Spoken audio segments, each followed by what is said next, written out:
हिकिड़ो बहस जो मौक़ो मिलियो।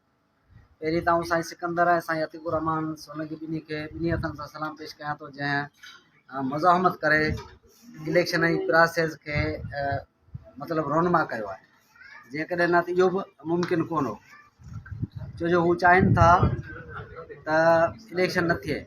हैदराबाद ते बि कब्ज़ो हुजे, कराची ते कब्ज़ो हुजे, पूरे पटेल हफ़्ते बि असांजो कब्ज़ो हुजे, ऐं जेके मरात हुजनि सरकारी मशीनरी में असांखे ई मिलनि। बक़ाया सभु उस्ताद उन्हनि जी उस्ताद ॼाणनि, उस्ताद कार ॼाणे, उन्हनि जो मसइलो आहे, उन्हनि सां उन्हनि जो को वास्तो न आहे।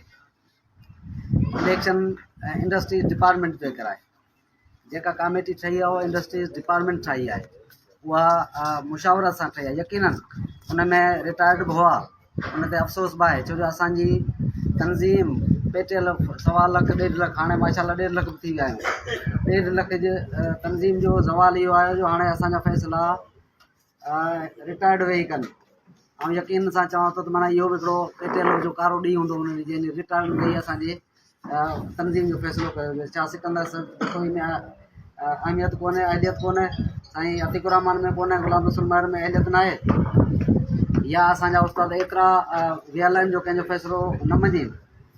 पर मक़सदु इहो त तंज़ीम यरगमाल हुजे, उस्ताद विछड़ियल हुजनि, उस्ताद हिकु न हूंदा, हिकु हूंदा उहो उस्ताद पुछाणो कंदा, उस्ताद डबल माइंडेड हुजनि।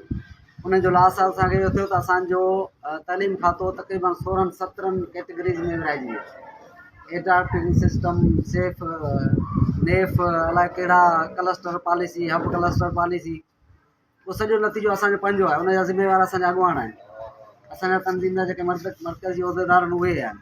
ख़ुदारा हाणे इहा आख़िरी टाइम आहे, जेकॾहिं हिन खां पोइ बि असांजो अनाऊं ख़तमु न थियूं। मुंहिंजो हितां हिन प्लेटफॉर्म तां हुन ग्रुप खे बि इहो पैगाम आहे, जेकॾहिं असांजो अनाऊं अञा बि ख़तमु न थियूं त पोइ महिरबानी करे पेटियल जे वजूद खे ख़तमु करे छॾियो। उस्ताद सभु को पैसा ॾेई पंहिंजो कमु पाण कराईंदो। पेटियल हुजे या न हुजनि, जेको फ़ाइदो उस्ताद खे आहे कोन। यकीन हींअर फ़िल वक़्तु तव्हां ॾिसो त उस्ताद खे कहिड़ो फ़ाइदो पेटियल ॾे पई।